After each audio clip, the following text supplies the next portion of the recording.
ચાલો જાણીએ આપણી આસપાસના પંખીઓ વિશે. પચરંગી પક્ષીઓ. લેખક રજની વ્યાસ છે અને ચિત્રકાર પણ તે જ છે. તો આજનું પક્ષી છે પેંગ્વિન.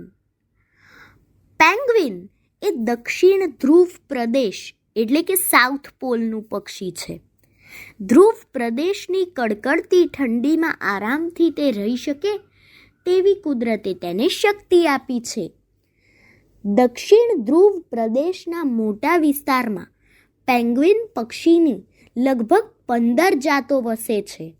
ઓસ્ટ્રેલિયા, ન્યૂઝીલેન્ડ, દક્ષિણ આફ્રિકા અને દક્ષિણ અમેરિકાના છેડાના કિનારે તેની વસ્તી હોય છે.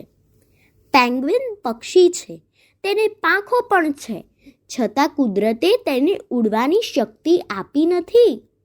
આ પાંખોનો તે પાણીમાં તરવા માટે ઉપયોગ કરે છે.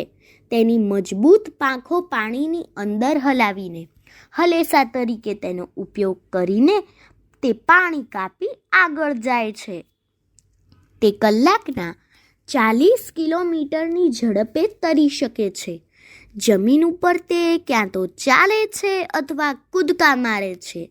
બરફ ઉપર તે પોતાના પેટે ઘસડાઈને સરકીને આગળ વધે છે. દરિયામાંથી જમીન પર આવવા માટે તે હવામાં 2 મીટર કૂદકો લગાવી શકે છે. પેંગ્વિનનો ખોરાક માછલી છે. પાણીમાં વીજળી વેગે ધસી જઈને માછલી પકડી લે છે. માદા પેંગ્વિન ઠંડાગાર બરફ પર માત્ર એક જ ઈંડું મૂકે છે. 2 પગ વચ્ચે બરફથી અદ્ધર કરીને પોતાની જાડી મજબૂત પાંખો વચ્ચે ઈંડું પકડીને તેને ગરમાવો આપી તે પોતાનું ઈંડું સેવે છે.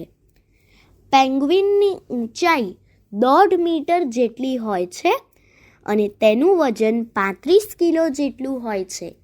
તે જ્યારે ઈંડું સેવવા માટે તેને 2 પગ વચ્ચે રાખીને ઊભું રહે ત્યારે લગભગ 2 મહિના સુધી કંઈ પણ ખોરાક વિના જીવી શકે છે. પેંગ્વિન ટોળામાં રહેનારું પક્ષી છે. દક્ષિણ ધ્રુવ પ્રદેશમાં જાણે એક મોટા કાફલાની જેમ તે ટોળા બંધ રહે છે. તેના દુશ્મનો છે સીલ અને વ્હેલ માછલી. અસ્તુ.